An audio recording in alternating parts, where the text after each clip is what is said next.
Hey everyone, you're listening to Party Time, My Golf Story with Kevin Walsh, and whatever special guest he has today, you can check me out on episode 9 of the podcast. Today I'm wearing Grayson clothes while I'm out practicing because I believe in look good, play good, and follow me on Instagram, Sophia Warren Golf, and hope you enjoy the rest of the show. It's Party Time, My Golf Story, brought to you by Party Drinks. Classically designed golf drinks for golfers by golfers. And the golf real estate pros Gene Walsh and Vince Visicaro. For your Southwest Florida real estate needs, check them out at suncoastdreams.com. Now here's your host, Kevin Walsh.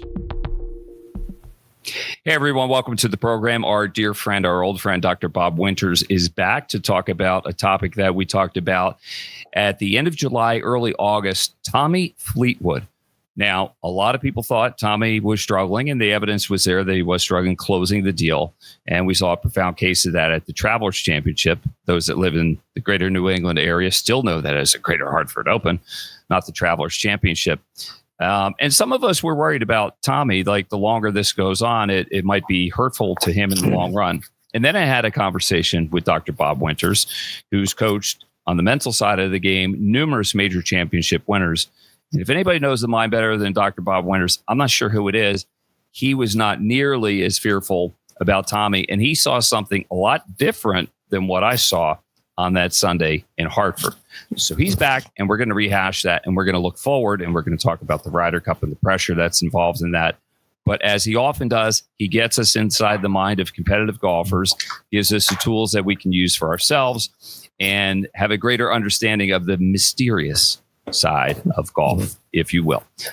Big thanks to our title sponsors, Party Drinks. If you're looking for a drink alternative on the golf course, try a Party. It is made for golfers, by golfers. And by the way, there's a new flavor soon to be released, Birdie Juice. Oh, that's going to be a hit. That's a combination of lemonade and transfusion. Soon to be released, Birdie Juice, part of Party.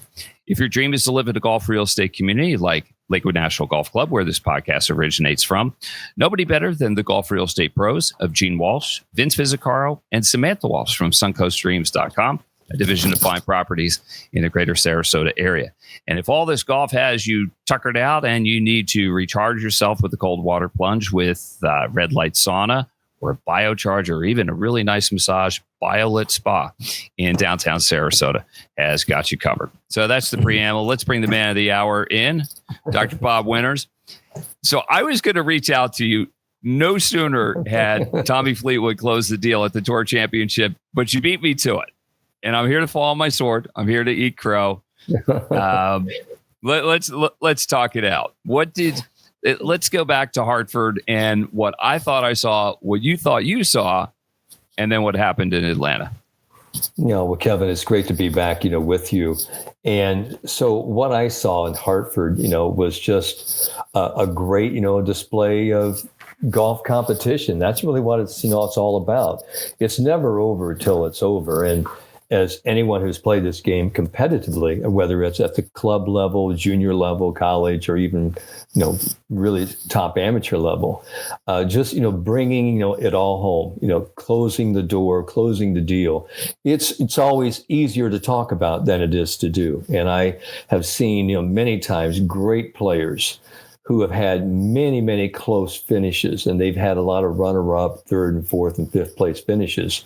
They have put themselves into contention. And as we know in almost every sport, in order to have unbelievable success, you have to have some experience at coming close, of failing, and learning from those failings and going forward. I mean, even earlier in the year, we looked at Rory McIlroy. I mean, he'd gone 10 years without winning a major, and he actually had learned from all those failing experiences, being there at Augusta, and he had to get through it. And there was many times he fell on his face during that final round, but he finally hit some clutch shots, and he finally persevered and got through.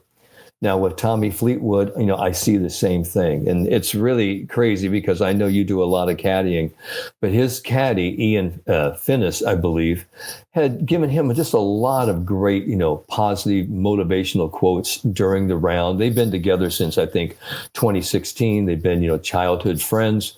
And it's kind of a contrast in height. If you take a look at Ian, he's about 6'7" and Tommy's about 5'9". And, but they make a great duo. And he was telling him more than anything, he says, let's just go get it. That's really what, he had in his yardage book. Just go get it. And then he was always emphasizing process over prize. So when Tommy was coming down, that stretch, Tommy Fleetwood, was really, just an unbelievable role model for resiliency, for persistence, for grit, but also for staying focused and staying, in what we call this flow state, being in, the very best possible place he could be at that time. Now, being in flow, being in the zone, those are some real special things. But sometimes, and I've actually, kind of got this on the board here, Tommy Fleetwood's keys for winning. And what I did, Kevin, is I went through here and I actually sort of broke down, really what Tommy was doing. And I was listening to Tommy, obviously I've watched him for a long time. And let me say this, first of all, kudos and congratulations to Tommy Fleetwood. Absolutely one of the game's great ambassadors, just a gentleman, just a peach of a guy. And he and his great friend, Justin Rose, who I've known for years, are just two, the kindest, finest, gentlemen golfers that this planet has seen. And I'm just so glad that he actually persevered and got through it. Because as we were talking about the last time you and I were together, it's pretty easy for those of us, what we call, sitting back, the armchair quarterbacks. Hindsight's 20/20. Oh, you should have done this. You should have done that. But when you are in the midst of competition and you are just trying to do the very best with what you have, it's pretty easy for us to cast aspersions and go, he's not going to get the deal done. I'm just going to throw the red flag of choker on him. And so for him to actually battle through all of these unmet expectations from the media, from everyone, and even to battle through the internal demons of self-doubt was a huge, huge victory, for Tommy Fleetwood. And let's face it, Tommy Fleetwood is a grizzled, veteran. He's a great professional. He's won many, many times. And the silver medal winner, at the Olympics here just recently. So, he's been a staunch member of the Ryder Cup, victorious European Ryder Cup team. So Tommy Fleetwood is no stranger, to competition. And so one of the first things, I asked, and I've done, several different educational seminars since you and I've talked, and since Tommy Fleetwood has won, I've always asked people, and I'll ask you, Kevin, what do you think Tommy Fleetwood felt after it was all said and done? Do you think he felt joy or do you think he felt relief? I think he felt both very profoundly and about equally. And I think he was just tingling all over. I think that's exactly what, I felt too. I think it was a combination platter of joy and relief that he finally got the job done, finally got that 500-pound gorilla, off of his back. And everyone was saying, when are you going to win? When are you going to win? When are you going to win? And people don't really understand, that unmet expectation. Because think about it. If you came home and your spouse said to you, did you finish, did you fix the plumbing underneath the sink? When are you going to get to that? Are you going to fix that? When are you going to fix that? And everybody asks you, are you going to fix that? And you are asked that 25, 30 times a day. And that's really, kind of really what it is. Every day he has to, answer those questions. Do you think you're going to win? When are you going to win? When are you going to win? And so many golfers ask themselves that very, very question. When? When am I going to win? And I've always said this to all of my players. You will start to win and win a lot when you give up the need and the want and the trying to win so bad.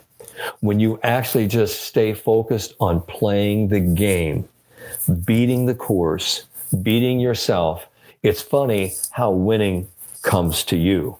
And that's sort of really, what happened to Tommy, because as he was coming down those last 2 or 3 holes, I mean, he was staying in his lane. He was staying focused. It was one after one after one until Tommy was done. But all at the same time, you had people like Scotty Scheffler coming in. You had Russell Henley. You had Patrick Cantley. You had all these people all around, and you can't control them. But all you can do is stay in your little lane, maintain your process until, all the shots are counted and done. And that's what he did. And so when he lets out that big, huge, yeah, that was, just many, many years, of joy, relief, frustration, and exuberance. I mean, he's ebullient. It's fantastic. Yeah. So I was really happy for him, for that. So I am too. I think a lot of people are happy for him. He's such a likable guy. He's got great hair. Not as good as yours. I mean, if you do. Yeah, he's got a lot going on back here too. That's good, But the one thing that I did notice when he was talking about his winner's interview, and I think that's really one of the things where you learn so much in this game, whether you're a student of the game or you're a mental coach or just a golf coach or just a golf aficionado, to listen to what the winners say. And I thought it was interesting, that he said, well, first and foremost, he said, I just love to compete. I just love to play the game. And he said, and when I compete, isn't it?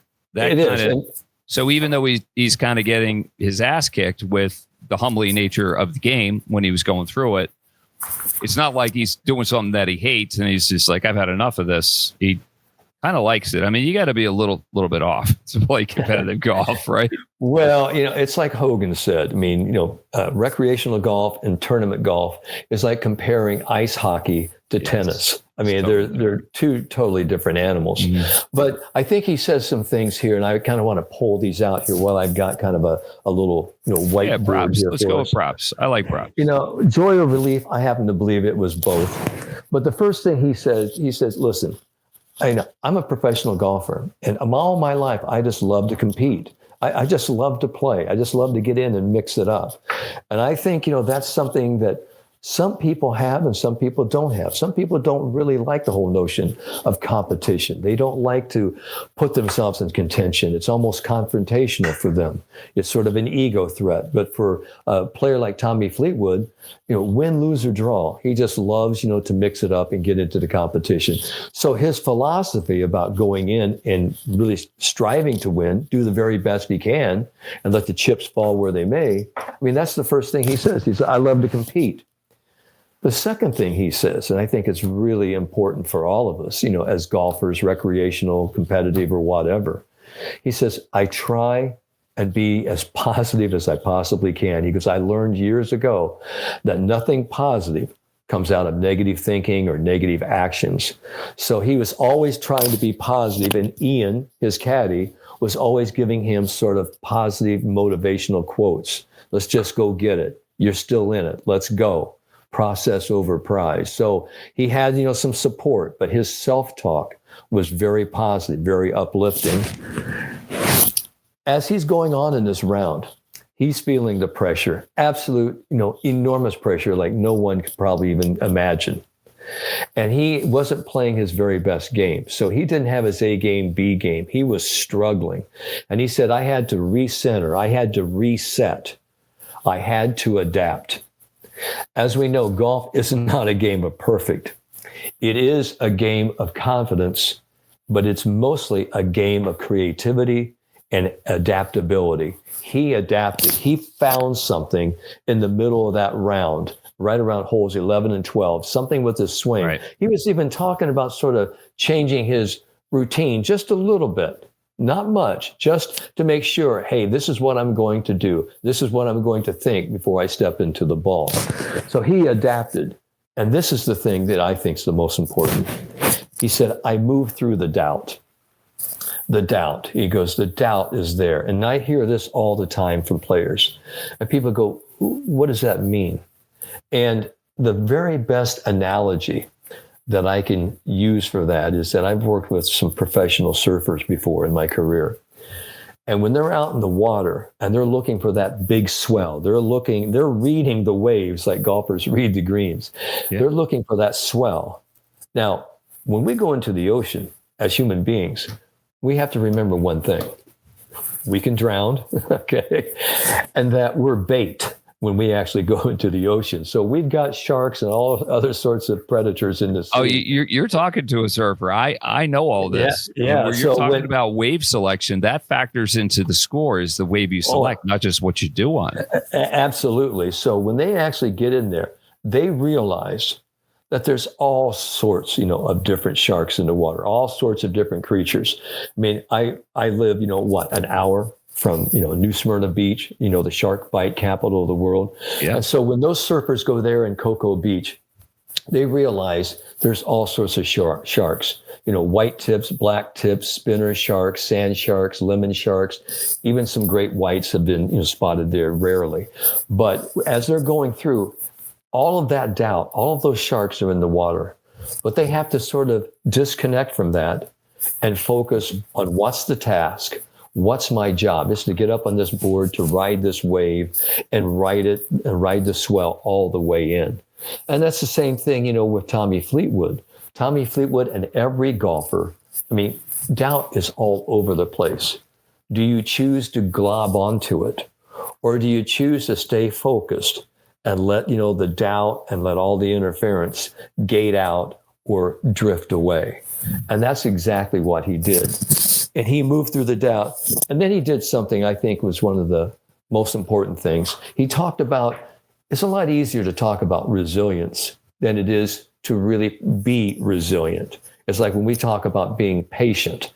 To me, patience is confidence waiting to happen. You have to stay patient. You have to persist. You have to have the grit to say, this is what I do. Everything's going to work out. And most people become so worried, to become impatient. They start, to think, what if? And they just are hell in a handbasket from really where they need to be. But he said, I persisted, not just today, not just these past weeks. I've persisted for years. And I always persisted until I succeeded. That is really a great strategy. And I first, really heard about this from a great book about the greatest salesman ever known. Og Mandingo wrote the book. And he said, the secret, to any type of success is to persist until you succeed. And I love what Tommy said about this. He said, I stayed in the fight. And he goes, and even whether I win, whether I bugger it up or I lose, he goes, I move on. Because I remind myself one thing, it's still just golf. He goes, in the greater, scope of things, and this is one of the things I love, from his interview. He said, my family always talked about one thing. It's before even being a great, golfer, be a great person, be a kind person. And, and then all the other good things, will follow later. And I thought that was just a fantastic way to actually end, a winner's, presentation, a winner's thoughts on his performance. He said, win or lose, it's still just golf. It's still just a game. And I love it. He says, whether I win, whether I bugger it up or I lose, I move on. And I think, for all of us, if we understand that, we're just doing the very best we can with what we've got. And every day is different. And this is a tough game, in the first place. Oh, so sure. He kept giving himself positive thoughts. He stayed true to his process. He persisted until he succeeded. And finally, what he did, he accepted. He accepted whether he won, whether he lost, whether he just buggered it up, whatever. It is what it is. It's still just golf. I'm still Tommy Fleetwood. I'll move on and I'll live my life. And I think, those are just great, grounded, very well-balanced, thought-out opinions, from Tommy Fleetwood. That reminds me of something that I thought about in college when I struggled my freshman year and I couldn't crack the lineup. Tom Pernice Jr., I'm sure you know the backstory with him. He had a child who was born blind.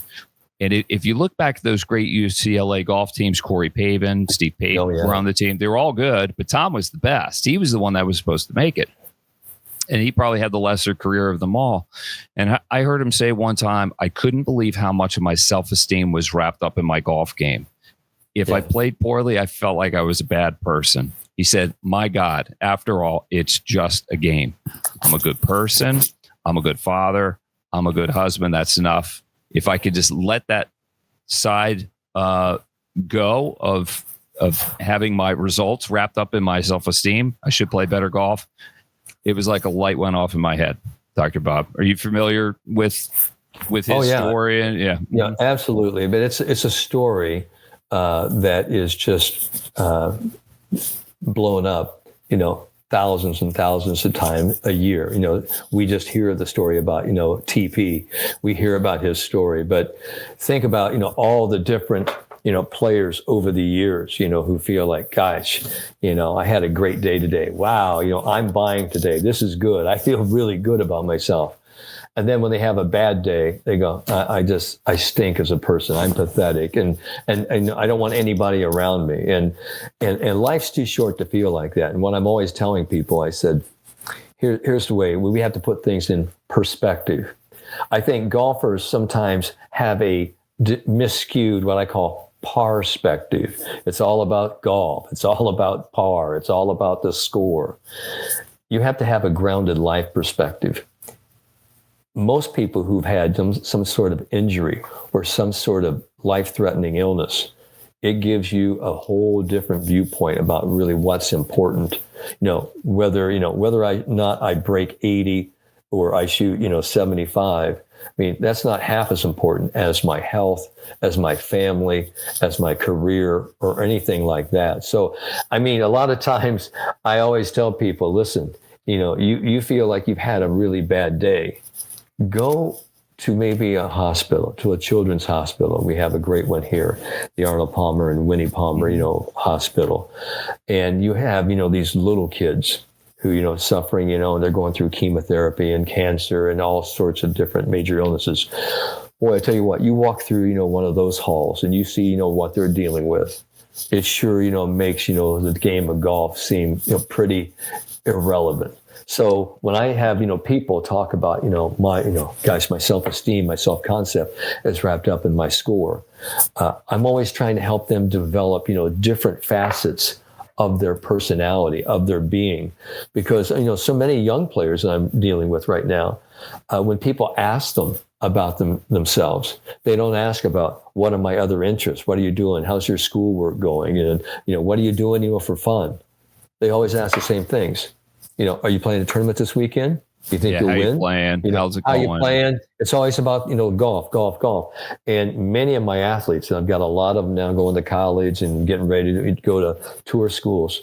Many of them, they just don't want to be a one-trick pony. They want to say, I'm very well balanced. So the more balanced, we have, instead of eat, sleep, drink, golf, I think it makes, hopefully more longevity in your career, at least, more balance in your life. Because, when the golf goes, what happens after that? If you're not able to play, you're just done. And I happen to believe, and this is my personal opinion, is that when parents, coaches, and other people have, a young star or starlet coming on, and they, you eat, sleep, drink, golf. You got to do this. You've got to work. And it's just eat, sleep, drink, golf. They become very one-dimensional. And then what happens when they don't make it? All right. When they had maybe a little bit of success, but then they don't make it. They're not prepared for anything else. So, to me, that's, the devastating part. And I deal a lot with that, sort of the post-performance rehabilitation. Mm-hmm. Where do we go after golf? And so I kind of deal, with a lot of different athletes going, like that. But then an athlete will go, well, I've never won before. And I'm going, where's the joy? I thought you played golf for fun. What was your motivation? Was it for ego recognition? Was it for mastery? Did you just want to find out how great you could be, or did you, want personal glory? So we have to kind of, separate those two things.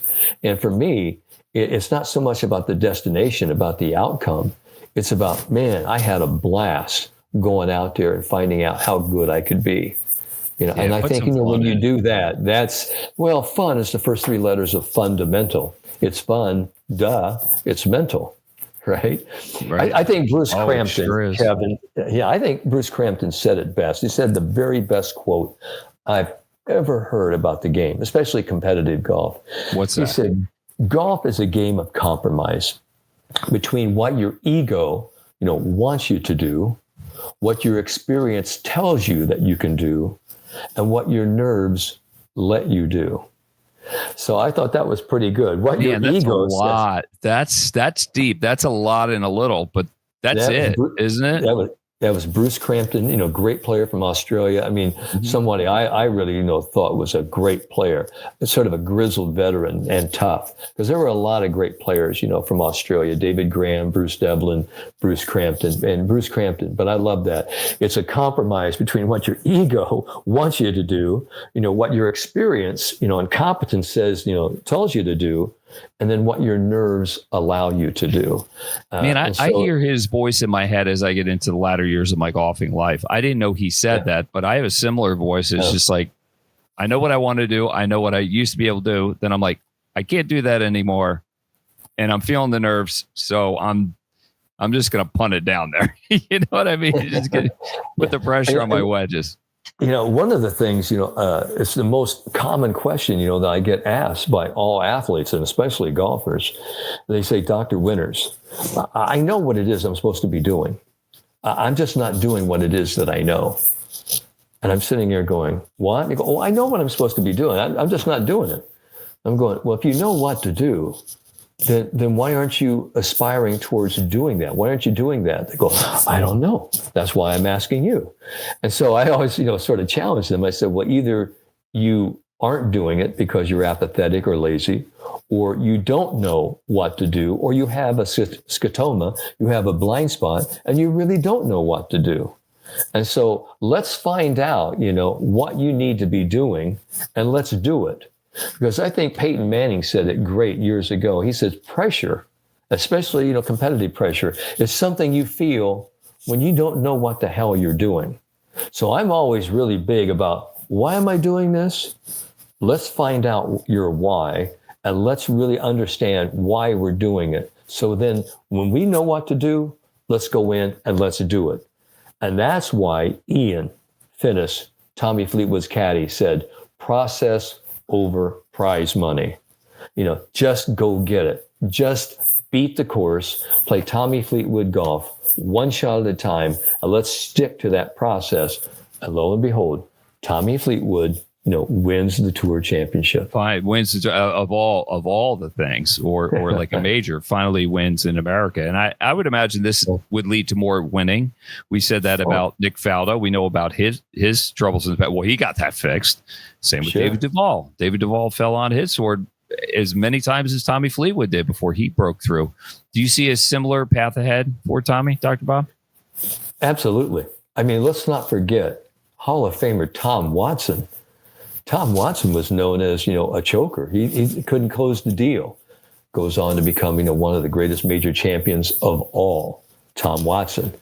Sir Nick Faldo, British press, tabloids killed him. They called him Nick Foldo because he kept folding. I mean, that's really what they talked to.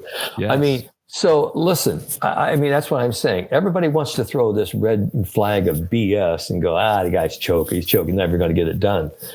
I'll tell you what, I see a lot of different things. It isn't so much choking, Kevin, that I see a lot of players do. It's that they're caught maybe in a novel or unfamiliar situation, a situation they haven't been with in a while. And they don't handle that situation maybe as prudently or as nicely as they wanted to. A great LPGA player named Kelly Robbins, was a great player in the 80s and early 90s.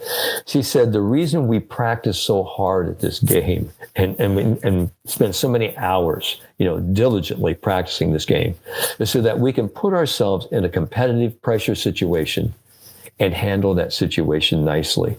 I thought that was a very simple yet very specific answer to really, the ultimate question. Why are we practicing? Well, we're practicing not to develop just automaticity, but we're practicing to enhance our competence level.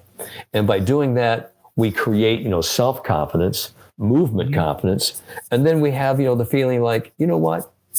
I can do this. And I think that right there, the 4 words I always tell people, it isn't just go get it. It's like, I can handle this. I can handle this.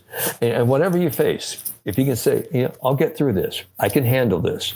I can handle this. 4 words. Tell you what, that gives you a lot of personal power. And that's really what we want when we talk about the zone of control. Are you in control, or is the situation or the golf course in control? And that's the whole notion. We talk about perceived control. That is closely aligned with true confidence. Well, I imagine if you can say it to yourself, I'm in control, that doesn't mean you have to feel great. Doesn't mean you don't feel shaky hands a little bit, because even the best of the best, they have that too. They just have the experience of dealing with it as best they can. Dr. Bob, I wanted to ask you about the upcoming Ryder Cup, and we'll make this the last one. Dr. Bob Winters, the Confidence Doctor, is our guest here on Party Time, brought to you by Violet Spa in downtown Sarasota. If you need to unwind after a round of golf, check out Violet Spa. If you need a good beverage on the course or afterward, then try Party. Oh, new flavor coming out, by the way, birdie juice, soon to be here. Keep an eye on that. And if your dream is to live in a golf resort community like Lakewood National Golf Club in the greater Sarasota area, nobody better than the golf real estate pros, Gene Walsh, Samantha Walsh, and Vince Visicaro on coastdreams.com. Got you covered. Can you talk about the pressure of the Ryder Cup? I hear all the players talk about how there's regular PGA Tour pressure, major championship pressure, and then the Ryder Cup is through the roof. And I kind of get it, but I'm just wondering, I would like to feel it and not just hear it. Can you articulate something about that? Here's really what I think it is. I mean, for folks back home, imagine you're going into your hometown gymnasium for a basketball arena, whether it's can seat 2,000, 4,000, 10,000, and you've got to make a free throw in basketball, and the whole crowd, as soon as you enter, the gymnasium, the crowd is yelling at you, screaming at you, unbelievable, almost like blowing whistles or doing whatever. And now you've got to step up, to that free throw line, and you've got to actually, hit a shot. All right. Imagine doing that for 4.5, 5 hours. That's really what, I equate it to. I'm a Hoosier kid. Okay. I come from Indiana. We were actually dribbling basketballs before we were probably walking. All right. And are you taking me to a scene of Hoosiers and Bobby Plum? What's going on here? Yeah, absolutely. In fact, I was on the set of Hoosiers. I was going to be, an extra on the set of Hoosiers years ago, and I bumped into Gene Hackman, and he said, "Are you in this scene?"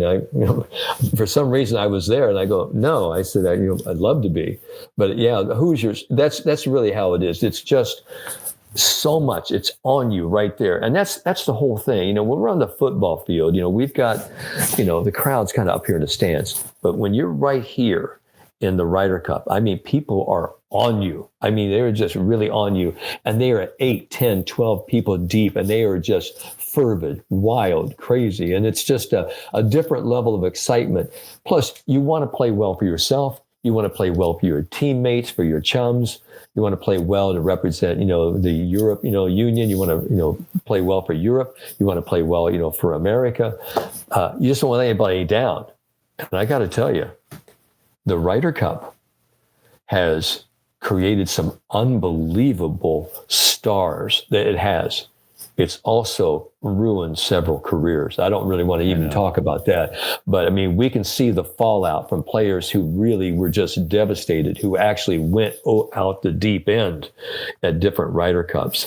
I remember years ago, though, being at Muirfield Village and, having, a chance to talk, a little bit, with, Seve, Sam Torrance was there. Bernhard was there. You had, Woozy, you had Faldo, you had Sandy Lyle, Eamon Darcy. This was the first time, and I think this is the whole thing about the Ryder Cup that I love. Tony Jacklin and I have talked about this several times. And he did a great job of getting, Great Britain, and Ireland, getting all of that, and then turning it into the, sort of the Europeans. He said, listen, we're not going to be second rate anymore. We're not going to be just, the boot kicker, get kicked around by the Americans. And he was talking about, we're going to do things first class. We're going to fly on the Concorde, to America. And when they first came to America, I think it was at PGA, National, where Seve came into the locker room after, Europe came so close to winning. But I think it was Lanny Watkins that actually sank, a winning putt on the final hole to actually secure the point. Yeah, he knocked a wedge with it a foot, and Jack Nicklaus kissed the divot. Yeah, exactly. And then he waterboarded Barber with champagne afterwards. Yeah. I got the inside track on that. That's great. So the point was, Seve, came in, and that's the whole point, because Seve wasn't going to be on the Ryder Cup until Tony Jacklin went in and said, hey, I need you. We're going to turn, Europe around. We're going to win this thing. So he came in, and I love this about the history of the Ryder Cup, because it's huge. He came in, he looked around, everybody's kind of, he goes, what the hell? Why you guys got your heads down? He goes, look how far we've come. We took them right to the ropes. He goes, we're going to win this thing. He goes, if we didn't do it today, we're going to do it at the Belfry here in a couple of years. And that's exactly, what they did. Now, when they came to Muirfield Village, Jack's golf course, Muirfield Village, Jack, was the captain. Boom. I was there. I saw these, and I talked, some of the Europeans. And the one thing that the Europeans had, they had the eye of the tiger. They did. They knew they were going into sort of kind of hostile country right there, being in Jack's, this is his backyard. And so they united on that. And the reason why I'm talking about this is now we've got our upcoming, Ryder Cup up at, Bethpage. Oh my gosh. That's going to be something. I'm so looking. I want the Long Island stereotypical male that's been talked about. There you go. Yeah. And that's going to be great. But now a lot of people ask me, goes, what do you think? And I go, I'll tell you what, I think it's going to be a dogfight, and I'm an equal opportunity sports psychologist. I love to help people. I don't care if you're European, you're American, whatever country you play with. But I got to tell you, when you're coming into such a hostile environment, and it gives, a lot of Americans think they have an advantage. But the one thing I look at this European team, and it is deep, and it is strong, and it has experience, and it has grit. And I got to tell you, sometimes playing in a really hostile environment really, is a cohesive factor for the team. And they actually say, all right, okay, we're ready. And they become very adversarial. And the more that you actually, yell against them, the more it kind of turns them up. It kind of gets them motivated. I mean, think about it years ago. I can't remember where it was, but Rory's going, I can't hear you. I can't hear you. And they kept going back and forth. He and Patrick Reed were going back and forth, so. That was in Minnesota. That was in Minnesota. And it was, the classic. Also another thing in Medina, with, Ian Poulter. And Ian Poulter, was real and hadn't really done anything all year. And then he comes into this Ryder Cup, and obviously Ryder Cups made Ian Poulter a star because he always rose, and the cream comes to the surface, to the top. Yeah. And he always rose to the top. And he just loved that. He loved that in-your-face golf. And I think, that's really what we're going to have, at Bethpage. So I don't want to say, one team is going to have, an edge over the other, because to me, you could sit here and say, well, these people on paper are this, or they have this, and we will talk it ad nauseum, okay, about who's going to win. For me, it is probably one of the most exciting events, that I've been to, that I watch, that I counsel people on. It's going to be a lot of fun. It is going to be something that every person, I don't care what sport you're in, they love the Ryder Cup because it's different. It has a different intensity. And as I said, if you think about, just trying to make that free throw, you got all these people yelling at you. Some people saying, miss it, miss it. And other people going, yeah. I mean, you have that for like 5 hours straight. I mean, you have that for several days, and you've got the buildup going on for several days. So it's quite, it's quite a fascinating, tournament, quite a fascinating event. I can't. I'm excited. I am too, and I can't wait to see how it unfolds. Somewhere in all that maelstrom and all that pressure and everything else, those that succeed are going to have to find a little quiet place between their ears just for a couple seconds, and then they can get engaged with the crowd again. And what do you say we talk about it afterward? Sound good to you, Dr. Bob? Yeah, that sounds fantastic to me. And I hope, everybody, has enjoyed, what we've talked about today with Tommy Fleetwood. If they can just use a couple of his tidbits and just stay in the moment and just do the very best you can and then live with it. Whether you win, have a great shot, bugger it up or lose, hey, it's still the greatest game ever invented. It is what it is. And once you can accept before you hit that shot that could be catastrophic, I'm going to live with the results, even if they're catastrophic, and I'm going to move on. That's my takeaway. And one of my caddy buddies who's chasing the dream has shot a 58 and a 59. That's part of his thought process is like, I am willing to accept the results, whatever they are. And that was like another light that went off in my head, just like Tom Pernice Jr., when he said, I'm not letting my self-esteem, how I feel about myself as a person, be commensurate with how I feel about myself as a golfer. And those are good life lessons with everything that we can apply outside of golf. Let me add just a little caveat to that. Acceptance, most people don't understand what acceptance is. Acceptance is sort of a neutral realization that something has happened. To accept something doesn't mean you have to like it. I mean, you don't have to like, missing a 3-foot putt to win the championship. You don't have to like hitting a shot in the water. But you have to ask, where is my focus? Where is my intention? I wasn't trying to do that. It is what it is. And no amount of belly aching, pity partying, bitching, and moaning is going to accept or change the fact that what happened happened. So acceptance is sort of this neutral realization. It is what it is. I'm going to have to put it behind me and move on. So acceptance is really closely aligned with patience, keeping, your composure, not losing it. And as I've always said, patience is confidence waiting to happen. So continue doing the good stuff, accept it, Hakuna Matata, put the past behind you, move forward. And that's why it's always great. I'm looking forward to this next shot. There's always a next shot. There's always another hole or a round. I hope so. I'm always looking for that next shot. It's like, me too.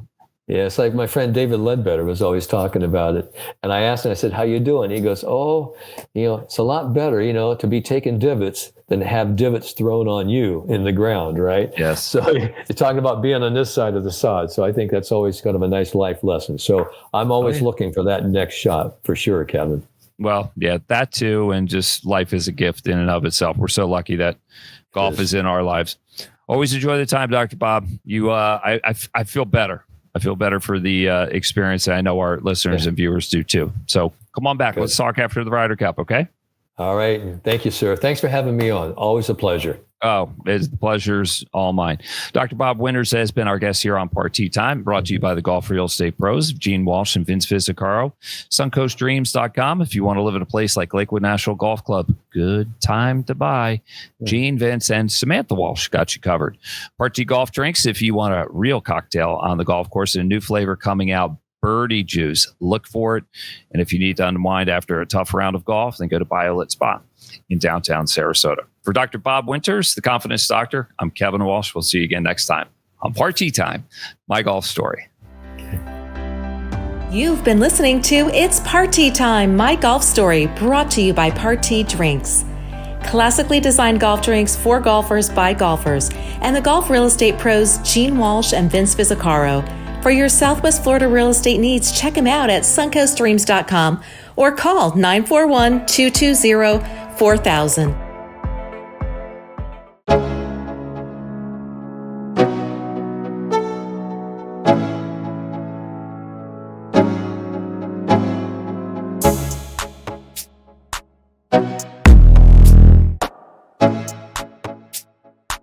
Bye.